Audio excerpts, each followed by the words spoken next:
때는 조선 중기 소백산맥 깊은 골짜기에 자리한 청을리라는 작은 마을이 있었습니다. 그 마을에서도 한참을 더 올라간 산중턱, 고요한 숲속에 낡았지만 정갈한 초가집 한 채가 있었지요. 그곳에는 한때 조정의 관리였으나 부패한 현실의 환멸을 느끼고 모든 것을 내려놓은 뒤 자연을 벗삼아 살아가는 청렴한 선비, 이현서, 영감과 그의 현명하고 아름다운 딸 채원이 살고 있었습니다.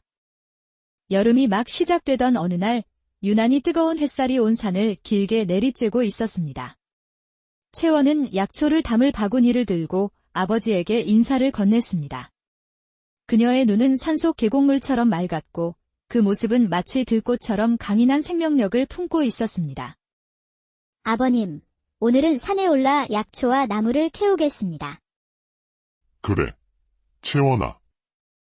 조심히 다녀오너라. 오늘은 날이 무척 더운 듯하니 내 몸부터 돌보면서 다니거라. 아버지의 다정한 당부를 뒤로하고 채원은 익숙한 산길을 따라 올라가기 시작했습니다. 뜨거운 햇살에 이마에서는 구슬 같은 땀이 흘러내렸지만 그녀의 발걸음은 가벼웠습니다. 산길을 따라 한참을 올라가던 채원의 맑은 눈에 무언가 쓰러져 있는 모습이 들어왔습니다. 놀란 마음에 그녀는 조심스럽게 그곳으로 다가갔습니다. 가까이 다가가 보니 웬 젊은 선비 한 명이 정신을 잃고 쓰러져 있었습니다. 이보세요. 괜찮으십니까? 정신 좀 차려보세요.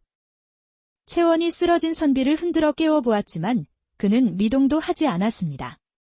얼굴은 창백했고 입술은 바짝 말라 갈라져 있었습니다. 채원은 선비가 더위에 지쳐 탈진한 것임을 직감하고 서둘러 근처 계곡으로 달려가 시원한 물을 떠왔습니다. 그리고는 조심스럽게 선비의 입술을 적셔주었습니다. 잠시 시간이 흐르자 차가운 물기 덕분인지 쓰러져 있던 선비가 희미하게 신음하며 눈을 떴습니다. 그는 낯선 천장을 보며 주변을 두리번거리다 채원을 발견하고는 힘겹게 입을 열었습니다. 이것이 어찌된 일입니까? 그리고 여기는 어디인지. 정신이 드셨습니까? 이곳은 청울리 마을의 산중턱입니다. 더위에 지쳐 쓰러지신 듯한데 몸을 일으키실 수 있으시겠습니까? 조금만 내려가면 저희 집이니 거기까지만이라도 움직여 보시지요. 제가 부축해 드리겠습니다. 채원의 말에 선비는 천천히 몸을 일으켰고 그녀의 부축을 받으며 조심스럽게 산길을 내려가기 시작했습니다. 얼마 내려가지 않아 작은 초가집이 나타났습니다. 채원이가 낯선 사내를 부축하고 내려오자 마당에서 책을 읽고 있던 아버지 이현서, 영감이 놀란 표정으로 다가왔습니다. 아니, 채원아. 이게 무슨 일인 것이냐? 이 선비는 누구이고? 아버님, 산길에 쓰러져 계신 것을 발견하여 집으로 모셔왔습니다. 아무래도 더위에 지쳐 쓰러지신 듯합니다. 그래, 딱하구나. 우선 안으로 들어가 쉬게 해야 할 것 같구나.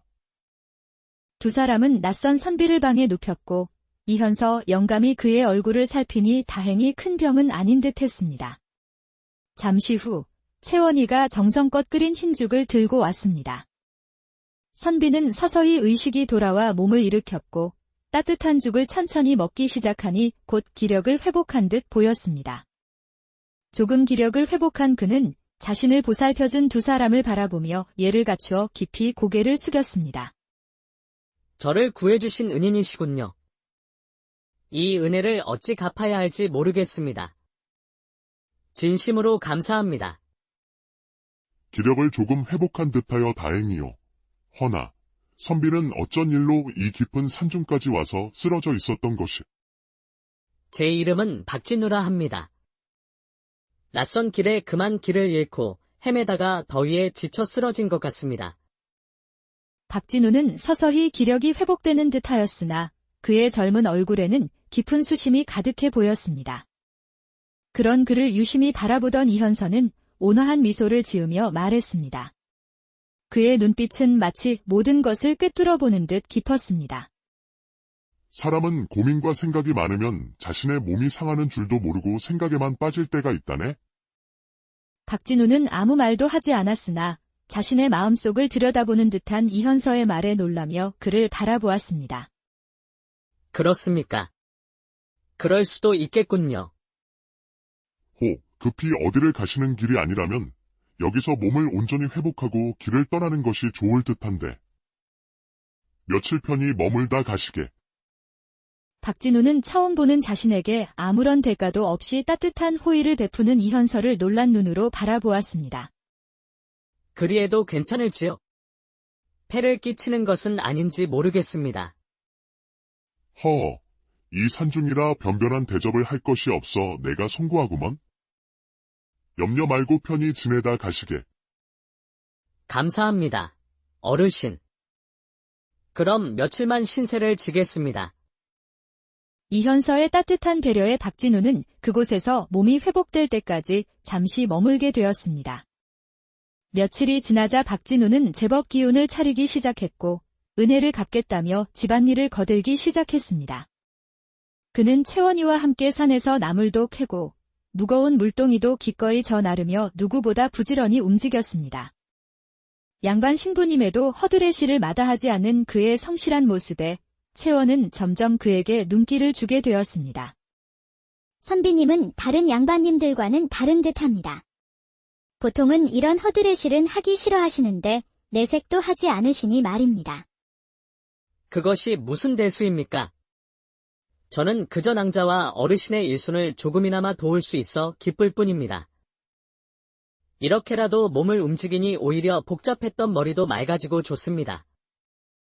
두 젊은 남녀는 서로를 마주보며 맑은 미소를 지었고 그들 사이에는 어느덧 풋풋하고 미묘한 기류가 흐르기 시작했습니다.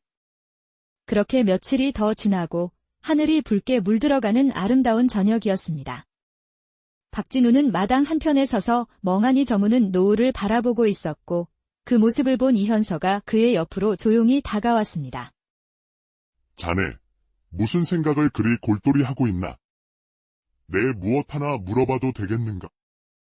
예, 어르신. 무엇이 궁금하십니까? 무엇 때문에 이 낯선 곳에서 정처 없이 헤매고 있었는가? 그저 길을 잃었다기엔 자네의 얼굴에 그늘이 너무 깊어 보여서 말이네? 평온하면서도 다정한 물음에 박진우는 잠시 생각에 잠겼다가 무거운 입을 열기 시작했습니다. 사실 제가 평소 존경하고 따르던 이조참판 나으리가 계셨습니다. 저는 그분을 보며 청렴결백하고 백성을 위하는 관리가 되겠다고 다짐하며 학문에 정진했지요. 헌데 어느 날 그분이 의금부 옥사에 끌려가는 것을 목격했습니다. 알고 보니 그분은 겉으로는 선량한 척 행세하며 뒤로는 온갖 비리를 저지르고 무고한 백성들을 괴롭히고 있었던 것입니다. 이현서는 가만히 그의 말을 들어주었고 박진우는 조용히 자신의 이야기에 귀를 기울여주는 다정함의 마음속 깊이 묻어두었던 고민들을 모두 털어놓았습니다. 그분은 결국 귀양을 가게 되었고 저는 그분을 등대 삼아 살아오던 제 인생이 송두리째 무너지는 듯한 허무함을 느꼈습니다. 마음을 잡지 못하고 하염없이 걷다가 이 산속에서 쓰러진 저를 채원 낭자께서 구해주신 것입니다. 이현서는 박진우의 이야기를 가만히 듣고는 그의 씁쓸한 얼굴을 바라보며 조용히 말을 건넸습니다. 그런 가슴 아픈 일이 있었군. 그래, 그렇다고는 하나 어찌 자네의 귀한 뜻을 꺾으려 하는가? 자네가 바라보고 걸었던 길은 그 사람이 아니라 그 사람이 보여주었던 올바른 선비의 길이었을 걸세. 그 본질은 변하지 않네. 그렇다면 내 생각에는 오히려 학문에 더욱더 정진하여 과거에 급제하고 자네의 손으로 그런 부정부패를 척결하는 것이 진정으로 자네가 가야 할 길이 아닐까 하네. 이현서의 지혜로운 말에 박진우는 마치 무언가를 깨달은 듯 눈을 반짝였습니다. 그의 마음을 짓누르던 무거운 안개가 걷히는 기분이었습니다. 그는 자신이 가고자 했던 길이 무엇이었는지가 중요한 것이지 그것을 보여준 사람이 누구였는지는 중요하지 않다는 것을 깨닫게 된 것입니다.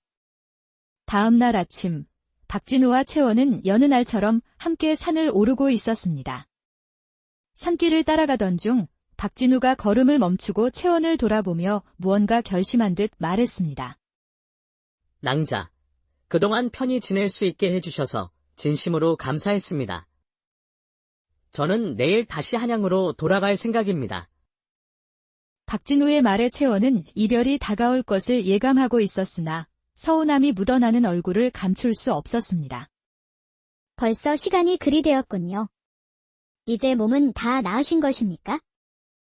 이 애낭자와 어르신의 보살핌 덕분에 전보다 더 건강해진 것 같습니다. 잠시 침묵이 흘렀고 박진우가 조심스럽게 다시 입을 열었습니다. 낭자, 궁금한 것이 하나 있는데 여쭈어 보아도 되겠습니까? 낭자와 아버님께서는 어찌하여 이 깊은 산중에 기거하시는지. 박진우의 물음에 채원은 무언가 깊이 고민하는 듯한 표정을 짓더니 슬픈 미소를 지으며 답했습니다. 그것이 어찌 살아가다 보니 이곳에 정착을 하게 되었습니다. 정확한 답을 피하는 채원을 보며 박진우는 더는 묻지 않고 말없이 산길을 걸었습니다. 두 사람 사이에는 애틋한 감정이 자라나고 있었습니다. 조용히 걸어가던 박진우가 다시 걸음을 멈추고 품에서 무언가를 꺼내어 채원에게 건넸습니다. 그의 손에는 영롱한 빛을 내는 옷가락지가 하나 들려 있었습니다. 낭자. 제가 하고자 하는 일을 마무리하면 반드시 낭자를 만나러 다시 오겠습니다. 이 반지를 받아주시겠습니까? 이 반지는 돌아가신 저의 어머니께서 제가 정혼할 이에게 주고 싶어 하셨던 유품입니다. 가만히 반지를 받아들던 채원은 정혼자라는 말에 화들짝 놀라며 얼굴을 붉혔습니다. 어찌 이리 소중한 것을 저에게 주시는 것인지요? 지금은 함께할 수 없으나 저를 기다려 주시겠습니까? 반드시 돌아오겠습니다.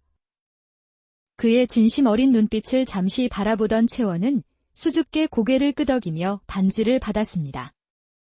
다음 날 아침, 박진우는 이현서와 채원에게 감사의 인사를 전하고 길을 떠났습니다. 어르신의 따뜻한 가르침과 채원 낭자의 보살핌 속에 잘 지냈습니다. 이 은혜, 평생 잊지 않겠습니다. 건강히 계십시오. 잘 지내다 간다니 다행이네. 항상 몸조심하고 다시 마음이 허어롭거든 언제든 찾아오시게. 박진우는 무거운 발걸음을 옮기며 뒤돌아 산을 내려갔습니다. 채원은 그의 뒷모습이 보이지 않을 때까지 손에 쥔 옷가락지를 만지작거리며 한동안 그 자리에 서 있었습니다. 그렇게 박진우가 떠난 지 며칠이 지난 어느 날이었습니다. 이현서와 채원이가 마당에서 약초를 말리고 있을 때 문밖에서 불쾌한 목소리가 들려왔습니다. 일이 누추하게 지내는가? 어찌 그동안 잘 지내고 있었나? 그곳에는 마을의 실세인 최태식 영감이 거만하게 서 있었습니다.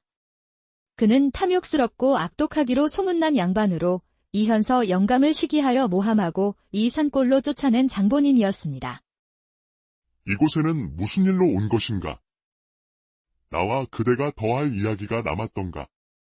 사실 이현서는 마을에서 훈장으로 지내며 덕망이 높았으나 이를 시기한 최태식이 거짓 문서로 그의 땅을 빼앗고 마을에서 내쫓았던 것입니다.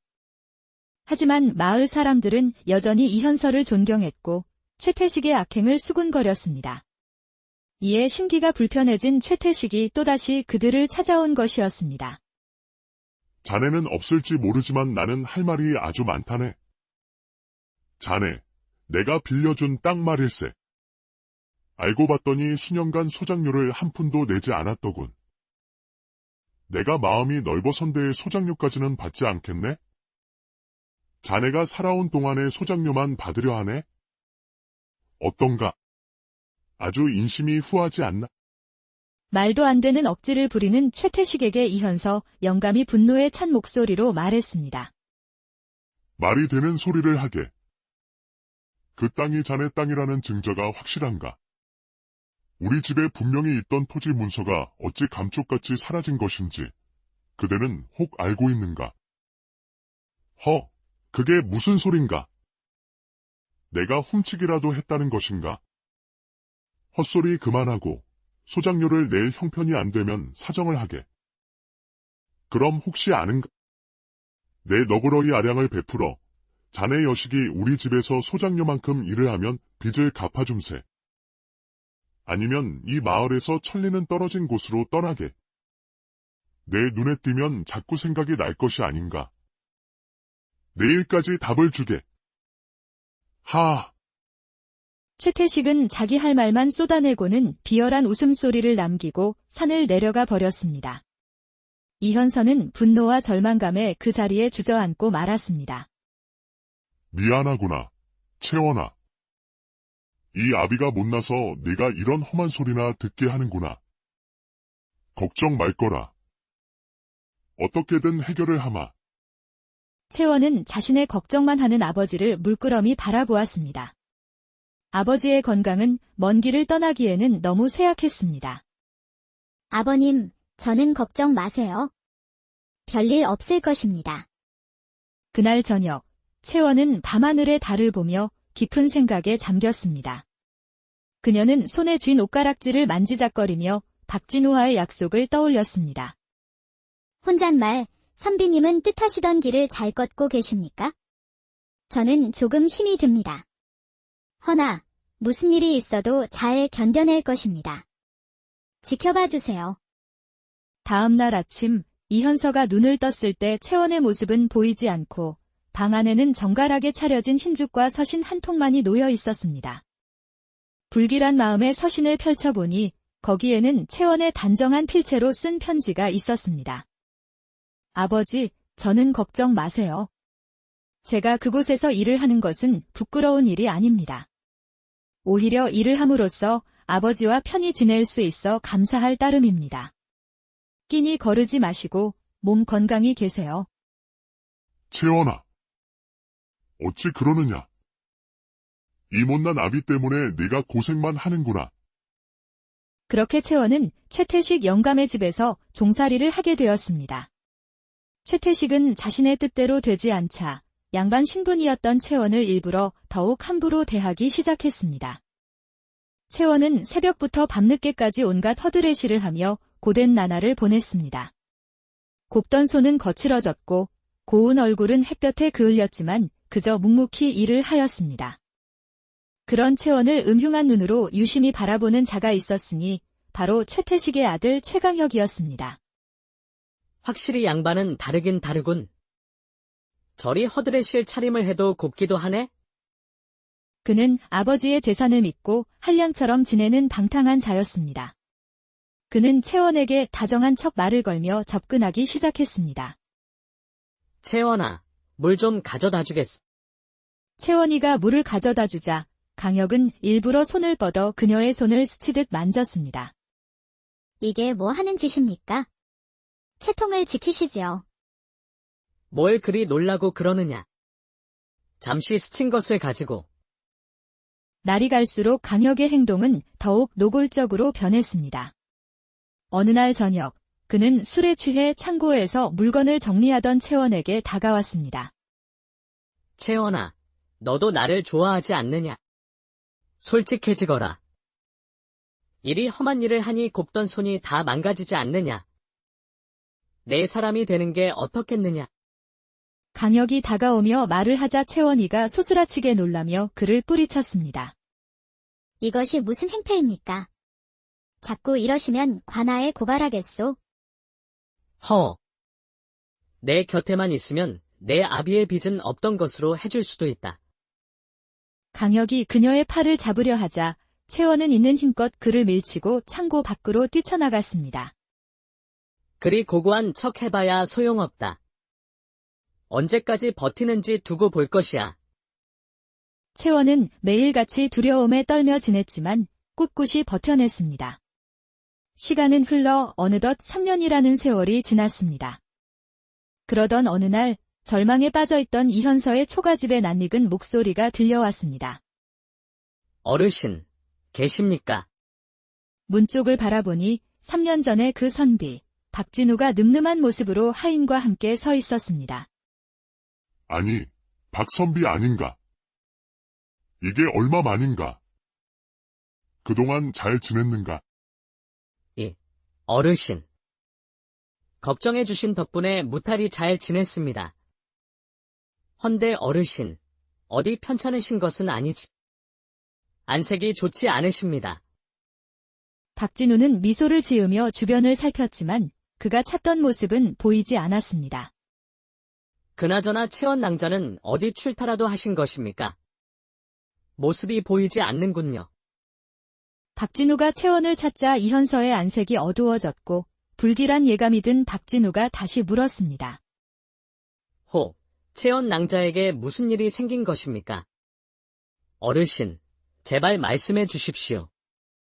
이현서는 걱정스러운 표정의 박진우에게 지난 3년간의 일을 모두 털어놓았습니다. 벌써 그런 일이 있은 지도 3년이 되었다네? 채원이가 고생이 많아. 이 못난 아비를 두어 미안할 따름이라네. 모든 이야기를 들은 박진우는 분노를 주체하기 힘들었습니다. 그의 눈빛이 차갑게 빛났습니다. 어찌 그런 자가 양반이라 할 수 있습니까? 양반 신분의 여인을 종으로 부리다니요. 이것이 말이 되는 일입니까? 화를 내던 박진우도 이내 마음을 진정시키고 이현서에게 하룻밤 묵어가기를 청했습니다. 그날 밤, 두 사람은 오랜만에 많은 이야기를 나누었습니다. 그래, 자네는 그간 어떻게 지냈는가? 이야기를 해줄 수 있겠나? 어르신께서 해주신 조언을 새겨듣고 한양으로 돌아가 학문에 정진하여 다행히 과거에 급제하였습니다. 지금은 미력하나마 주상전하와 백성들을 위해 일을 하고 있습니다. 이번에는 공무로 이 지역을 지나던 중 어르신과 채원 낭자가 생각나서 들렀습니다. 참으로 기쁜 소식이로군. 자네가 뜻을 이루었다니 내 일처럼 기쁘네? 나는 자네가 해낼 줄 알았다네. 대화가 끝날 무렵 이현서가 조심스럽게 물었습니다. 이런, 늙은이 주책이겠지만. 나는 자네 같은 이가 우리 채원이 곁에 있으면 좋겠다는 생각을 자주 하였지. 아닙니다. 어르신. 제가 3년 전 낭자와 약조한 것이 있어 이리 찾아뵌 것입니다. 약조라는 말에 이현서의 눈빛이 반짝였습니다. 박진우의 다짐하는 듯한 눈빛에 그는 더 묻지 않고 고개를 끄덕였습니다. 다음 날 아침, 박진우는 떠날 채비를 하고 이현서에게 인사를 했습니다. 채원 낭자와의 일은 조금만 기다려 주십시오. 그리고 낭자에게도 조금만 더 기다려 달라 전해 주십시오. 조만간 다시 인사드리겠습니다. 알겠네. 조심히 가게. 박진우는 무언가 굳게 결심한 눈빛으로 길을 나섰습니다. 며칠 후, 채원이가 최태식의 집마당에서 일을 하고 있을 때였습니다. 갑자기 사또와 포졸들이 들이닥쳐 최태식과 최강혁을 불렀습니다. 최태식과 최강혁은 나와서 명을 받으시오. 영문을 모르는 최태식이 거만하게 소리쳤습니다. 아니, 사또. 이게 무슨 일이오? 남의 집 마당에서 이게 무슨 행패란 말이오? 최태식, 그대가 그동안 저지른 죄를 문책하려 하는 것이니 조용히 나를 따르시게. 소란을 들은 마을 사람들이 모두 관아로 몰려들었습니다. 관아 마당에서 사또가 최태식을 신문하기 시작했습니다. 최태식. 그대가 부정한 방법으로 이현서의 땅을 갈취한 것에 대해 할 말이 없느냐? 이미 문서 위조에 가담한 이들이 모두 자백하였다. 명확한 증거에 최태수는 고개를 떨구었습니다. 사또는 더욱 엄한 목소리로 말을 이었습니다.